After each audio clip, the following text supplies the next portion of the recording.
जो भारत भूमि है उस भारत भूमि के हम सभी संतति हैं। और इस भारत भूमि के प्रति जो हमारा भाव है उस भाव के कारण इस संस्कृति को हम अक्षत बनाए हुए हैं। और वह जो शक्ति है उस शक्ति को कहा गया कि वो हमारी प्राण शक्ति है। प्राण अर्थात क्या? प्राण अर्थात चैतन्य। शरीर से प्राण निकल गया, सारा कुछ शरीर है, दृष्टि है, कर्ण है, सब कुछ है, लेकिन काम कुछ नहीं करेंगे। यहाँ तक कि हम चैतन्य अवस्था में हैं, लेकिन जिस दिन बहुत थक जाते हैं कहते हैं आज तो प्राण ही चले गए, हम बहुत अधिक थक गए, अब चैतन्य नहीं है। जब तक ये प्राण है तब तक इस राष्ट्र के प्रति जो भाव है उस भाव के कारण, उस शक्ति के कारण इस राष्ट्र को बनाए रखने में हम सब संलग्न रहेंगे। तो समय समय पर यह जो प्राण शक्ति है, यह जो चैतन्य शक्ति है, जब जब विपदाएं आई तो इन चैतन्य शक्तियों ने हमें जागृत करने का कार्य किया, हमारे अंदर उत्साह भरने का कार्य किया। और वह जो चैतन्य शक्ति है उस चैतन्य शक्ति ने ही इस राष्ट्र के संरक्षण का जो भाव है वो हमारे अंदर पैदा किया। और उन्हीं चैतन्य शक्तियों में से एक भाव है वंदे मातरम। माता, मातरम अर्थात माता। कौन माता? भारत माता। हमारा यह जो राष्ट्र है वह हमारी माता है। और इस माता की हम प्रार्थना नहीं करते, हम इस माता की वंदना करते हैं। प्रार्थना और वंदना में अंतर है। प्रार्थना वह है कि हम किसी के सामने खड़े होकर याचना करें, लेकिन वंदना वह है कि जब हम यह कहें कि तुम्हारे अंदर इन गुणों का खदान है, जब हम उसको प्रशंसनीय कहें और उस प्रशंसा को करते हुए जब हम श्रद्धा के साथ उसके सामने नतमस्तक हो जाते हैं तो ये कहलाता है वंदना। और जब हम कहते हैं कि वंदे मातरम तो इस भारत भूमि की प्रशंसा करते हुए हम श्रद्धा के साथ इस भारत भूमि के सामने नतमस्तक हैं। दर्शन का एक सिद्धांत है, कार्य और कारण का सिद्धांत। कारण अर्थात जो वस्तु को पैदा करता है वो कारण है, और कार्य जो उत्पन्न होता है वस्तु वह कार्य है। यदि आपने कहा कि तेल ये कार्य है तो उसको उत्पन्न करने के लिए जो तिलहन है उसको कारण कहते हैं। तो ऐसे ही इस पृथ्वी पर जब हम ये कहेंगे कि ये पृथ्वी जो है हमारी माता है, यानी इस पृथ्वी ने ही हमको अस्तित्व प्रदान करने का कार्य किया है, तो वो कारण है। तो उस पृथ्वी में जितने भी दैवीय गुण हैं वो सारे के सारे दैवीय गुण, इस भारत देश में जितनी भी इस प्रकृति के द्वारा प्रदत्त की गई सुविधाएं हैं वो सारी की सारी हम सभी मनुष्यों को प्राप्त है। और ये जो वंदे मातरम का भाव है यही प्राण शक्ति है इस देश को बनाए रखने के लिए। क्योंकि जब जब इस देश पर संकट आया तो यह एक भाव कि ये मेरी माता है, और जब ये मेरी माता है तो इस भारत भूमि को जो माता मानता है वो सारे के सारे मेरे भाई हैं, मेरे बहन हैं। हमारे बीच में कोई अलगाव नहीं है, हमारे बीच में कोई छोटा और बड़ा नहीं है, हमारे बीच में कोई ऊंचा और नीचा नहीं है, हमारे बीच में कोई आर्थिक संपन्न और आर्थिक रूप से असंपन्न नहीं है। हम सब एक दूसरे के भाई बहन हैं। यही वो वंदे मातरम का भाव है जिस भाव ने इस भारत को प्राण शक्ति दी है। स्वाभाविक है कि हमारी भारत भूमि गुणनिधायिनी है, गुणों से युक्त है। तो जब गुणों से कोई युक्त होता है तो उसके ऊपर कुदृष्टियां भी पड़ती हैं, और ऐसे कुदृष्टियों का जो शिकार है वो हमारी भारत भूमि एक लंबे समय तक होती चली आई। सिकंदर से और उसके पूर्व से भी जो आक्रमण होने शुरू हुए तो हमने 1947 तक विदेशी आक्रांताओं के उन आक्रमणों को झेला, लेकिन भाव एक ही था, वंदे मातरम। इस भारत भूमि की मुझे वंदना करनी है, इस भारत भूमि को मुझे माता के तौर पर मानना है। और जब ये भाव था तो फिर ऐसी स्थितियों में उस माता के पुत्र खड़े हुए लड़ने के लिए, अपने शौर्य से, बल से, पराक्रम से उसकी रक्षा करने के लिए। और फिर 1857 जैसी क्रांतियां हुई, और यह जो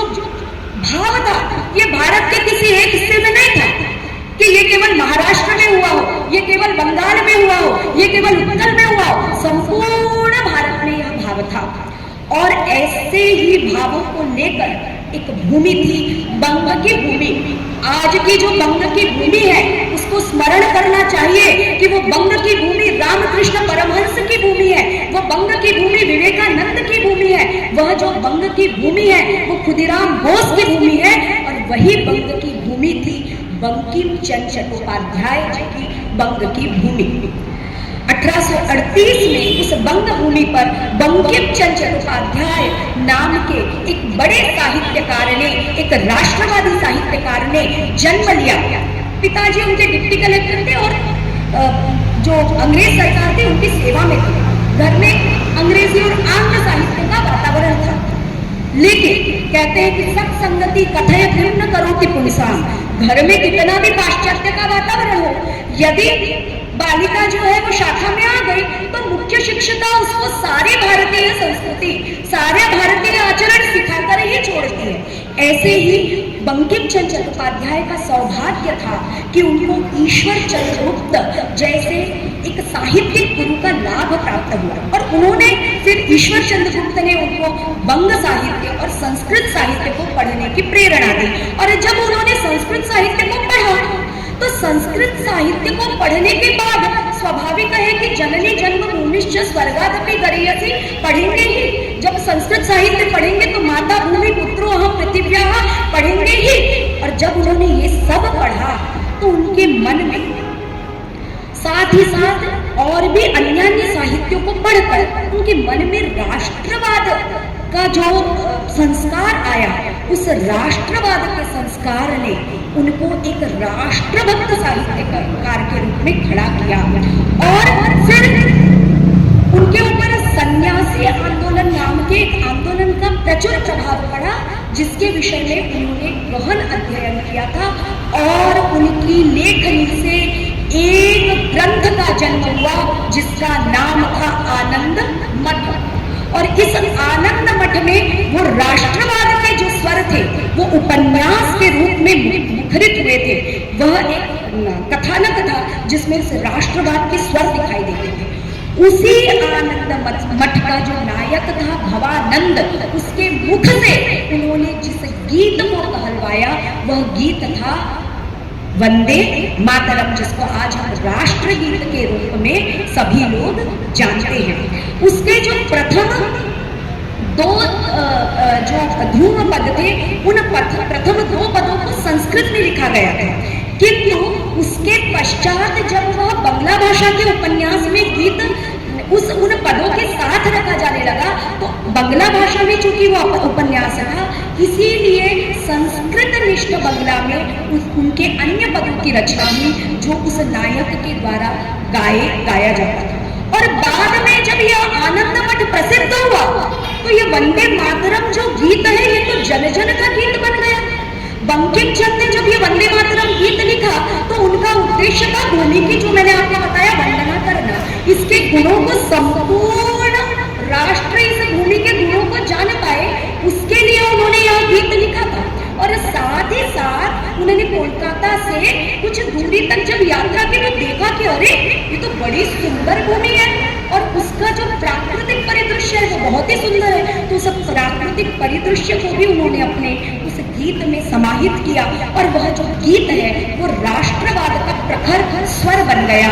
और यही बंकिम चंद्र का उद्देश्य था कि उस गीत के माध्यम से वो ऐक्य का स्थापन कर सके और वंदे मातरम इस भारत भूमि को माता के रूप में देखते हुए, क्योंकि वो स्वतंत्रता आंदोलन का युग था और हम सब उसकी रक्षा के लिए प्रेरणा प्राप्त कर सके, इस उद्देश्य से उस समय उन्होंने उस गीत को लिखा था। स्वाभाविक है उसका प्रभाव भी उसी तरीके से पड़ा। जब 1905 में बंग भंग आंदोलन हुआ तो तब तक बंकिम चंद्र चटर्जी का देहावसान हो चुका था, पंचतत्वों में विलीन हो चुके थे। 1894 में ही वे पंचतत्वों में विलीन हो गए। लेकिन कहते हैं कि साहित्य जो है वो मनुष्य को अमर कर देता है। साहित्य से उसके संस्कार जो है वो कोटि कोटि जनों के भीतर चले आते हैं। तो 1905 में जब बंग भंग आंदोलन हुआ तो आनंद मठ का प्रचुर प्रभाव उस समय देखा गया और वंदे मातरम गीत को 30,000 लोगों ने सभा में गाया और उसके बाद में एक वंदे मातरम सोसाइटी की स्थापना हुई और उससे प्रेरणा प्राप्त की गई। इसके अतिरिक्त उस वंदे मातरम का प्रभाव हम संपूर्ण स्वतंत्रता आंदोलन के दौरान देखते हैं। लाला लाजपत राय ने वंदे मातरम के नाम से एक जनरल निकाला। कई ऐसे तो क्रांतिकारी थे जिनके अंतिम शब्द, मातंगिनी हाजरा नाम की क्रांतिकारिणी थी, उनके अंतिम शब्द थे वंदे मातरम। तो ऐसे कई क्रांतिकारी थे जिन्होंने इस गीत से प्रेरणा प्राप्त की और इस गीत को जो है इस गीत से प्रेरणा लेते हुए अपने प्राणों की आहुति कर दी। बाद में 1896 का, चूंकि ये प्रसिद्ध हो चुका था, 1896 के राष्ट्रीय कांग्रेस के अधिवेशन में भी इस गीत को गाया गया। स्वयं रविंद्रनाथ टैगोर ने, अच्छे संगीतकार थे, रविंद्र संगीत उनका प्रसिद्ध है, उन्होंने इसको गाया था। और इसके लिए ऑर्गन जो है ज्योतिन्द्रनाथ जी ने ऑर्गन बजाया था। बाद में कई राष्ट्रीय कांग्रेस के अधिवेशनों में इसको गाया भी गया। 1937 में यह निर्णय लिया गया कि इसको राष्ट्रगीत के रूप में रखा जाए, लेकिन फिर वही बात है कि विघ्न आते ही है अच्छे कार्यों में, और कहा गया अन्य लोगों के द्वारा कि नहीं नहीं, भारत तो धर्मनिरपेक्ष देश है और इसमें तो संपूर्ण, यदि वंदे मातरम हम पढ़ेंगे तो उसमें कहा कि उसमें तो हिंदू देवी देवताओं की बात आई है, तो इस गीत को जो है संपूर्ण रूप से राष्ट्रगीत के रूप में नहीं लेना चाहिए। अंत में तथाकथित नेताओं ने इसके दो जो ऊपर के स्टैंजास थे उसको राष्ट्रगीत के रूप में स्वीकार किया और इस गीत का जो मूल भाव था उसको त्याग दिया। और यही कारण है कि उस मूल भाव को लेते हुए आज हम ये प्रयत्न करते कि हम संपूर्ण वंदे मातरम उस गीत को गा सके। बाद में यह जो वंदे मातरम गीत है ये 1950 में राष्ट्रगीत के रूप में स्वीकार किया गया और 65 सेकंड में इसको गाने का विधान और अन्यान्य विधान जो है वो बताए गए। ये तो हुआ इस वंदे मातरम गीत का एक इतिहास जो मैंने आपको संक्षेप में बताया, जो आवश्यक था। लेकिन ऐसा क्या था इस गीत में, या इस गीत में ऐसा क्या है जो ये वंदे मातरम जो गीत है, इस गीत को प्राण शक्ति कहा गया। इस गीत को कहा गया कि ये तो भारत की प्राण शक्ति है, या आज हमने ये विषय निर्धारित किया गया। तो ये तो हम तभी समझ सकते हैं जब हम इस गीत को समझें। तो यह गीत जो प्रारंभ होता है, सुजलाम सुफलाम मलयज शीतलाम शस्य श्यामलाम मातरम। अरे सामान्य भारत भूमि नहीं है, सुजलाम है ना, दूर दूर तक रेत नहीं है, अरे जल की नदियां बहती हैं। सुफलाम, यहाँ पर फल और फूलों से धन्य भूमि है। शीतल वायु बहती है। एक ही राष्ट्र ऐसा है जहाँ 6 ऋतु है, कहीं बहुत अधिक ठंड है तो बहुत अधिक गर्मी है, लेकिन एक राष्ट्र भारत है जहाँ हम 6 ऋतुएं देखते हैं। और जब हम ये 6 ऋतुएं देखते हैं तो हम उन सभी ऋतुओं का आनंद लेते हैं। और एक ही भूमि कश्मीर की अक्टूबर में अलग दिखाई देगी तो दिसंबर में अलग और अप्रैल में अलग दिखाई देगी। तो यह जो भारत भूमि है ऐसी हमारी भारत भूमि है। हम शाकाहारी हैं क्योंकि सुफला है हमारी धरती, शस्य श्यामला है हमारी धरती, हमको अपार अन्न देती है। भोजन की कहीं हमें कमी पड़ने, जैसे माता नहीं भोजन की कमी पड़ने देती, वैसे यह धरती भी हमें भोजन की कमी नहीं पड़ने देती।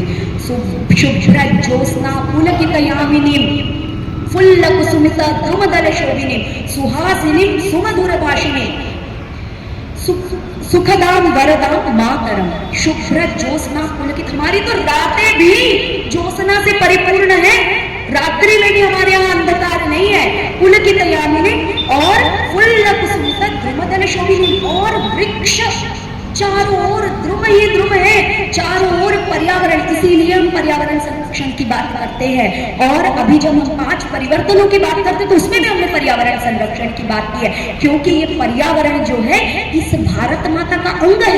यदि पर्यावरण की रक्षा नहीं कर पाए तो भारत माता का एक हाथ ही कट जाएगा। और फिर कहा कि सुहासिनी सुमधुर भाषिणी, सुमधुर भाषिणी है। इतने शास्त्र है, वेद है, इतनी सूक्तियां हैं, इतने ग्रंथ हैं, सब भाषा है उस भारत माता की। और इतनी सुंदर भाषा है कि किसी ने भी उन शास्त्रों का अध्ययन कर लिया और वाणी में बैठा लिया तो फिर उस वाणी देवी की जब कृपा हुई तो आपका संपूर्ण जीवन जो है वो तर जाएगा। बाद में कहा कि हे भारत भूमि, उस समय तो जनसंख्या कम थी तो सप्तकोटि और द्विसप्तकोटि की, लेकिन अभी हम कहते हैं कि कोटि कोटि कल कल निनाद करणी, कोटि कोटि कल कल निनाद करा ले, कोटि कोटि विजयी धृत घर करवा ले। कोटि कोटि मुख इस भारत भूमि का गान कर रहे हैं और इस भारत भूमि पर आंख मत उठाना, क्योंकि कोटि कोटि भुजाएं भी हैं। जिसने हाथ में तलवार को धारण किया हुआ है, जब इस भारत भूमि पर आंख उठाओगे तो वो फिर कोटि कोटि जो भुजाएं हैं वो भी इसके रक्षण के लिए खड़ी हो जाएंगी। अबला के न माहित बने, किसने कहा कि माता तुम अबला हो? अरे हम सब तुम्हारे पुत्र हैं और पुत्र पुत्रियां सब मिलकर तुम्हारी रक्षा के लिए आए हुए हैं। बहुबल धारिणी नमामि तारिणी, आप बहुबलों से युक्त हैं और आप जो हैं आपको हम नमस्कार करते हैं, क्योंकि आप ही हमारी तारिणी हैं, ऐसी हमारी भारत माता। और आगे क्या कहा? तुम्ही विद्या तुम्ही धर्मा तुम्ही हृदय तुम्ही मर्म, तम ही प्राणा शरीरे बाहुते तुम्ही मां शक्ति, हृदय तुम्ही मां भक्ति, तो रही प्रतिमा गढ़ी मंदिरे मंदिर। अरे सब कुछ तुम ही हो, बाकी मुझे कुछ नहीं दिखता। तुम विद्या हो, तुम हृदय, तुम मर्म, तुम ही सब कुछ हो। इसीलिए जब पन्ना धाय को अपने पुत्र का भी बलिदान देना पड़ा तो उसने कहा नहीं, राष्ट्र पहले होना चाहिए। जब लक्ष्मीबाई को पता था बचूंगी नहीं, ये तो अंग्रेज न केवल इस समय शक्ति संपन्न है बल्कि चालाक भी है, ये बात पता थी जीजाबाई को कि मेरे पुत्र का पूरा जीवन चला जाएगा, इस राष्ट्र की रक्षा में सुख नहीं भोग पाएगा वो। लेकिन उसके बावजूद जब तुम्हें विद्या तुम्हें धर्म तुम्हें हृदय तुम्हें मर्म, अरे भारत भूमि तुम ही तो सब कुछ हो, हे माता तुम ही तो सब कुछ हो, इसके अलावा मैं क्या ही चिंतन करूं और क्यों ही चिंतन करूं। और इसीलिए इस भारत भूमि के लिए जब ये भाव उस वंदे मातरम गीत में लिखा गया तो पढ़ने वालों ने कहा कि अब तो जो कुछ भी चला जाए, हमको इस भारत भूमि की रक्षा करनी है। और कहा कि त्वम ही दुर्गा दश प्रहरण धारिणी कमलाम कमल दल विहारिणी। सारी देवियां, यहाँ देखिए देवियों को कितना महत्व है। दुर्गा, लक्ष्मी, वाणी विद्यादायिनी, सरस्वती, नमामि त्वाम नमामि कमलाम नमा अमलाम अतुलाम सुजलाम सुफलाम मातरम। सारा कुछ तुम्ही हो, क्योंकि नारी जो है वो दुर्गा भी है, लक्ष्मी भी है और वही जो है वो सरस्वती भी है। तो तुम में तो है भारत माता सारे गुण हैं। और मैंने जैसा कि पूर्व में ही कहा कि कार्य के गुण किसमें, कारण के गुण किसमें आते हैं? कार्य में। तो जब हम इस भारत माता की संतति हैं तो उस भारत माता के सारे गुण हमारे अंदर आए हैं, क्योंकि हम कार्य हैं। और जब हमारे अंदर आए हैं तो हम दुर्गा भी हैं, हम लक्ष्मी भी हैं और हम सरस्वती भी हैं। इसीलिए राष्ट्र सेविका समिति की हर सेविका को यह समझना है कि ये भारत माता मेरी माता है और इसके लिए कर्तव्यों का पालन, इसकी रक्षा के कर्तव्यों का पालन। रक्षा का मतलब ये नहीं कि आप जाके और बस केवल जो आपका युद्ध स्थल है वहीं पर आप बंदूक उठाकर खड़े हो। संस्कृति की रक्षा करना, भाषा की रक्षा करना, शील की रक्षा करना, इस भारत माता के कण कण में बसे उस एकात्म भाव की रक्षा करना, ये सब भी हमारा कर्तव्य है। और ऐसे उस भारत माता की संतति हम बहनों का कार्य है कि हम उसकी रक्षा कर सके। फिर कहा कि श्यामलाम सरलाम सुस्मिताम भूषिताम धरणिम धरणिम मातरम।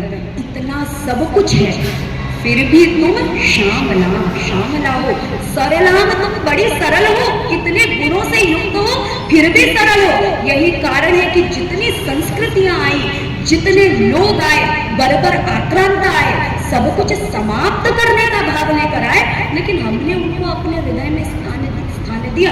और आज भी जो भी आता है, हम ये नहीं कहते कि सर्वाइवल ऑफ द फिटेस्ट, कि हमको जो है वो प्रतिबंधिता करनी है। हम तो कहते हैं संगच्छध्वम संपदध्वम संगो मनासी जानता। अरे आओ और हमारे साथ जो है वो हमारे कदम से कदम मिलाकर चलो। बस काम एक ही है और वो काम है कि इस भारत भूमि की रक्षा करनी होगी। इस भारत के विरोध में जाओगे तो हम शस्त्र उठाएंगे, अन्यथा यह भारत भूमि जो सरल है, जो सबको अपना लेती है, सुस्मिताम भूषिताम। और मधुर मुस्कान देने वाली भारत माता का चित्र देखिए, भूषित है। तो यह भूषण क्या है? तो ये भूषण है उसकी प्रकृति, ये भूषण है मनुष्य, ये भूषण है उसके यह पर्यावरण, यह भूषण है इस भारत भूमि में रहने वाले परिवार, इस भारत भूमि के स्त्री, इस भारत भूमि के पुरुष, और हम सब उसका अलंकार है। तो जब हम अलंकार हैं तो हमको सुंदर होना होगा, और सुंदर कैसे होना होगा? तो सुंदर शरीर से नहीं, सुंदर हमको चरित्र से होना होगा, शील से होना होगा, भावों से होना होगा, एकात्म भाव से होना होगा, और अपने आचरण से, अपनी दिनचर्या से हमको उस तरीके से सुंदर होना होगा कि ताकि हम उस भारत भूमि की शोभा को बढ़ा सके।